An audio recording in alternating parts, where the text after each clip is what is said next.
So Warhammer 40K is getting a brand new catch-up mechanic called the Challenger cards. Let's talk through the deck of them, exactly how they apply to games, and the rather wild and crazy effects that you can get from some of these powerful stratagems.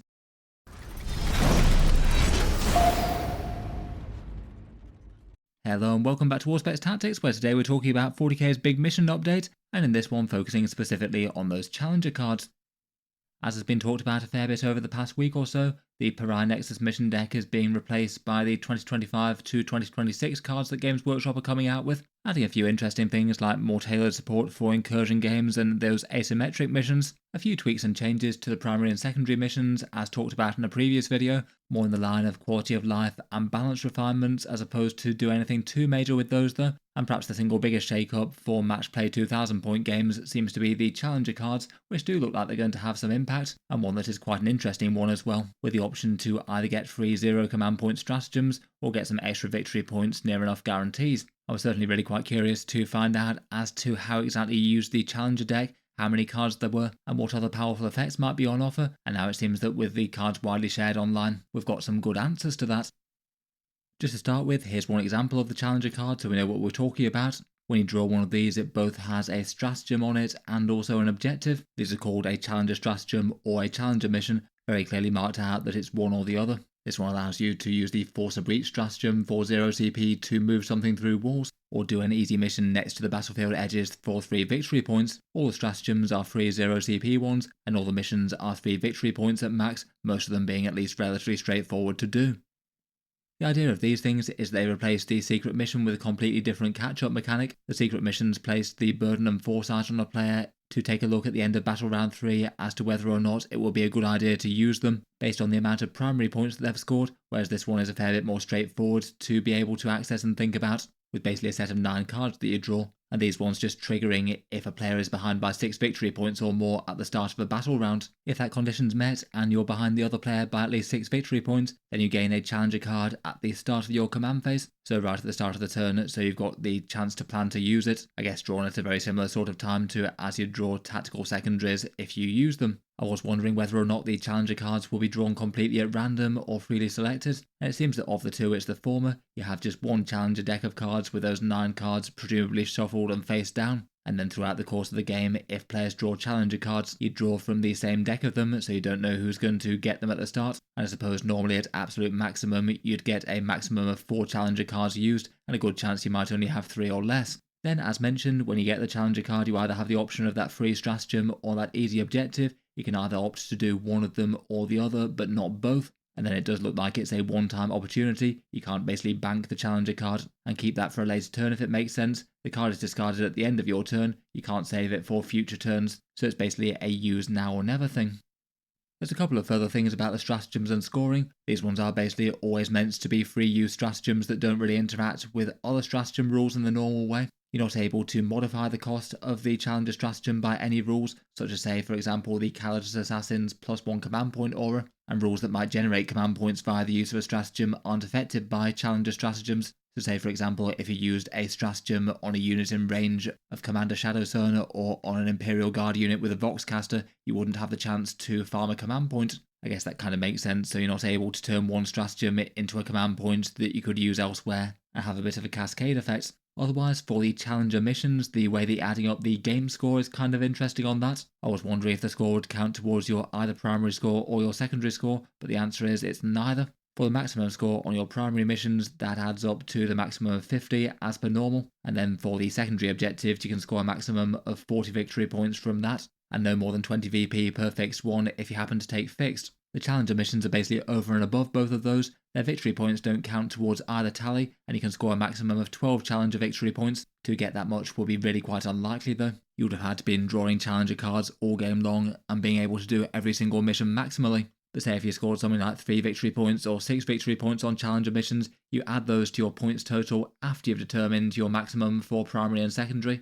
Say an army might have scored 50 primary victory points but only 30 secondary, so if you scored 80 points there, and then you'd add on any extra that you'd have from the Challenger points, it just can't take that overall score past 90. That means they're really quite powerful victory points, as it means they can make up for a shortfall in either your primary or your secondary missions. As usual, the remaining 10 victory points to take you up to a total score of 100 are for that battle ready bonus, which is still present in this mission pack. Before we get into the cards themselves, I feel like that entire system does mean that a few things will happen. First up, compared with secret missions and gambits, which I think were often just very rarely seen in casual play, these ones will matter in impact games far more. There's no massive thought needed to them, just a simple advantage that you can use as a direct power boost and not having to make a big high-minded game-changing thought about points and things. It's just literally as simple as if you're 6 points behind, then you're entitled to a card, and players will absolutely want to make use of them. If you're entitled to one of these, they're quite fun and quite powerful, so big motivation to remember and use them. As a result, I see them being used far more as a mechanic compared with gambits and secret missions. Also, just by the maths of it, it's kind of somewhat unlikely to use these until Battle Round 3. You draw them at the start of the Battle Round, so it won't apply Round 1 at all. And then on Battle Round 2, no primary objectives have been scored yet, so it would require one player to have gone at least 6 victory points in the lead based on secondaries alone. I feel like that's not going to happen most games, but it could be possible. And sometimes you might actually have weird scenarios occurring, where say if you've got a secondary that you can achieve and that's going to wind you up something like 4 or 5 victory points behind the opponent, it might actually make sense to hold off, as at least a lot of the time the challenger points are going to be worth at least 3 victory points to you, provided you've got some chaff units on hand to do actions and things. It does feel like there's at least some danger of discouraging players from scoring some points if it is just going to tip them just out of a challenger card. Otherwise, from the random draw mechanic, it does mean that you can't really build around getting any one of the challenger cards. Even if you drew something like 3 over the course of a game, that's only going to be a third of them, so you're not going to be able to build too hard for any one powerful stratagem buff that you might get. But I guess you could have a general idea of the ones that could really help out your army if you happened to lock into them. Before we move on to the individual challenger cards themselves, I'll just give a quick shout out to Toy Snowman, the sponsor of today's video. If you're based over in Canada, they're a gaming store based in Montreal, active since 2019. Quite a big wide-ranging reach of collectibles, recently branching into Warhammer 40K, and operating as a normal discount retailer for them, selling them at 15% off Games Workshop's prices. Here's their web store, which will be linked below at toysnowman.com for ordering things in from them if you're over in Canada. They have free shipping at over $150 Canadian, and if they don't have a Games Workshop thing in stock, then you can backorder them as well, emailing the email address on screen now. Here's their physical store. It's based at this address in Montreal. As well as their 40k range, they've got quite a big stock of the Joy Toy figures too, if that's something that you're into.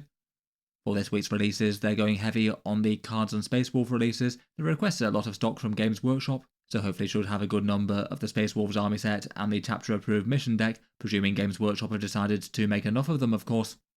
In any case, you can check them out, links down in the video description below. A big thank you to them for sponsoring the video. In any case though, let's get into those challenger cards, and first up for card number 1 we have Burst of Speed. The 0 command point stratagem Burst of Speed gives a unit a normal move of d6 inches at the end of your shooting phase, the restriction being that it can't have already moved this phase, and it can't move again until the end of this phase. I guess that's to stop it from comboing with all sorts of other shenanigans out there, maybe things like Fire and Fade style stratagems. As it goes, this one is a really big deal. It's a very powerful thing to get movement out of sequence like that. For a shooting unit, maybe one of the most obvious things is that you could just nose a big tank around the edge of terrain, just poke it so a sliver of it is seeing the enemy, then shoot something really hard, and then retreat that tank back to safety. That could be really powerful in itself, but you could just use it literally for speed, as the name implies. Move in the movement phase, perhaps shoot some guns, and then move an extra d6 inches in the shooting phase before charging, as it doesn't stop you charging like several similar stratagems do for this. And you could even combine it with things that allow you to advance and shoot or advance and charge, I suppose. Overall, it looks like a pretty great movement stratagem. The objective for this one is called Focus Effort, and for this one you just need to do a small amount of focus fire on one enemy unit. 2 of your units must make attacks against the same enemy target this turn, can be range or melee, and that enemy target must have lost at least 1 wound this turn as a result of any of those attacks. On the face of it, that one just seems super easy, quite likely to happen just completely incidentally if you've got any one sort of tough enemy threat to take it down and you're going to be shooting with multiple units or shooting something and then following it up with a charge. Overall, it seems like a powerful card, either really quite a nice stratagem or basically 3 free victory points. Next up, we've got a card with a stratagem All In, and you use this in the fight phase and it gives you a 6-inch pile in and consolidate, and when you do so you can opt to move closer to the nearest unit instead of the nearest model if it makes more sense to you. I feel like adding in that option to an army isn't quite as crazy as the move shoot move one. It definitely could be a handy enough melee trick though. You could use it to charge a unit, wipe it out, and then consolidate into the next thing or back onto an objective. It could still cause the opponent some headaches, and it could perhaps allow you to make some unusual combats happen if you wanted.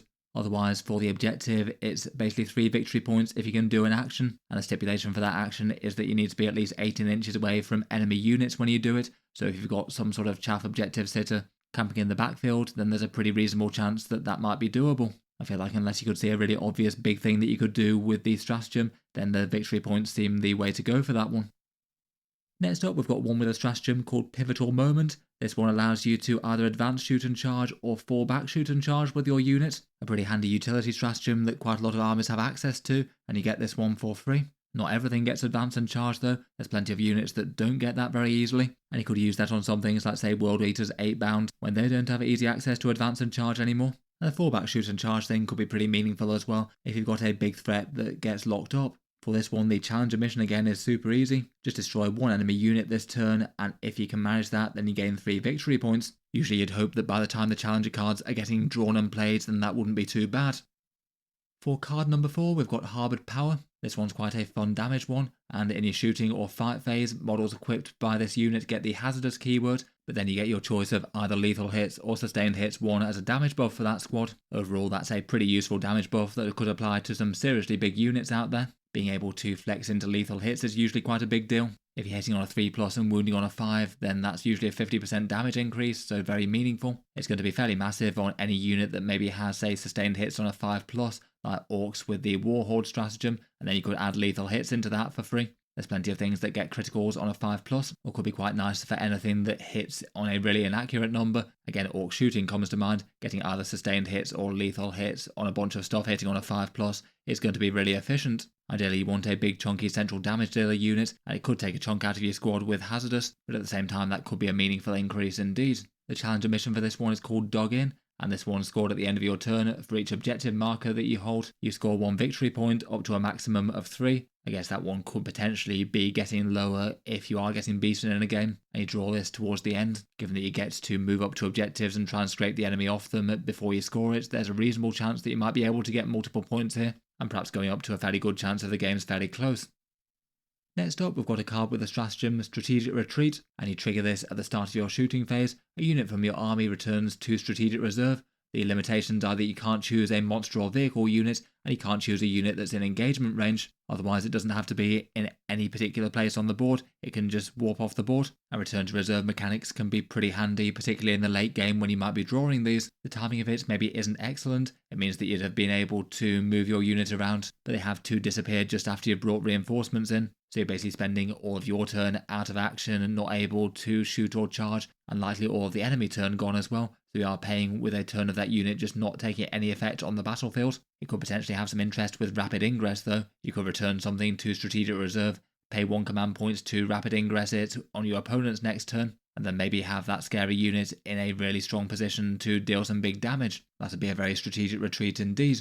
Then for the Challenger mission, this one's called Zone Defense. For this one, you score 1 victory point per each of these areas that you have a non-aircraft, non-battleshock unit wholly within, and those areas are your deployment zone, no man's land, the enemy deployment zone, and within 6 inches of the battlefield centre. I'm a little bit unclear as to whether or not a unit within the 6 inches of the battlefield centre would count for no man's land as well. I guess they overlap. It does say on the card though to a maximum of 1 victory point per unit, so I guess that might imply probably not. Feels like that should be an absolutely super easy 2 victory points for your own deployment zone and no man's land, and then it just depends as to whether or not anything can achieve the central one or the enemy deployment zone. That'll depend on the board state just a little bit more.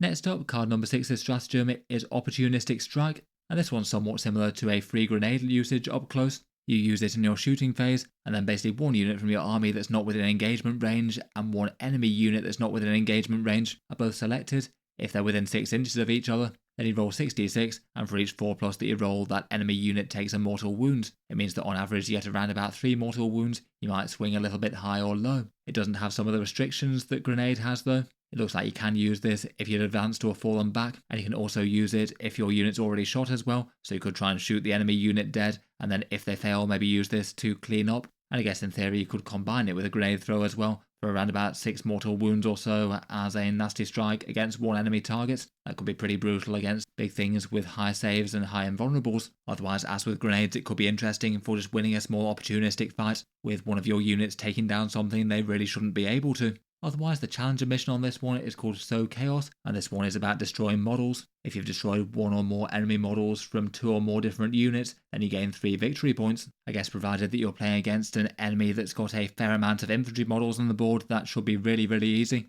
Could maybe be a bit tougher if you're playing against something like Knights or Chaos Knights and there aren't any infantry about. Though with a good turn, that could just equate to kill 2 units essentially for monsters and vehicles, which is definitely a bit more effort, but very thoroughly in line with your goals, and could be very doable if there's some things that are already damaged.